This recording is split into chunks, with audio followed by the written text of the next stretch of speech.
be explained by chronic active biological processes.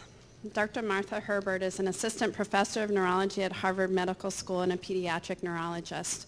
She's one of our leading researchers in the autism community that studies the biologic underpinnings of autism. So please welcome Dr. Martha Herbert.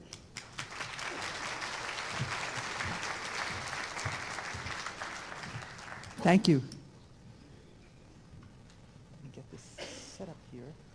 What's up? Good. Welcome, and I very much appreciate all of you coming and how much there is to learn and how complicated it can be to learn it and how incredibly important it is to be able to apply what you learn. I am presently a researcher. I have been a clinical pediatric neurologist, and I stopped practicing 3 years ago for a variety of reasons. One of them was that I kept on finding, well, first of all, I was in academic medicine, and many of the things that we talk about in a setting which is more inclusive of a whole body approach were hard to convey to my colleagues.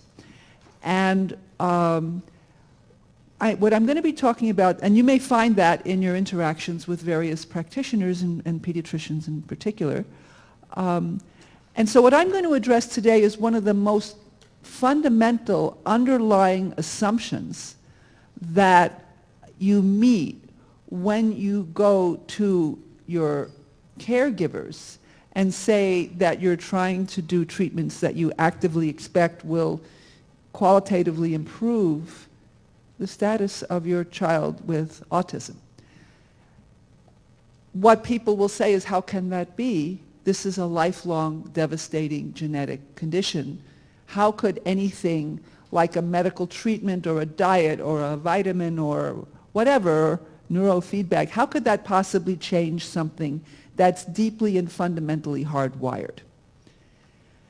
And then that's like a brick wall, and the discussion runs, it just gets gridlocked. So what I'm going to be talking with you about today is how much is that assumption that you're being met with really grounded in evidence? And my argument is going to be that it really isn't grounded in evidence, that it's an assumption, and that if you actually look at the evidence, you can make a case for autism being a chronic illness. A chronic illness that may start prenatally, a chronic illness that may affect brain development, but a chronic illness that persists for a long time and that can be affected by treating the chronic parts of it.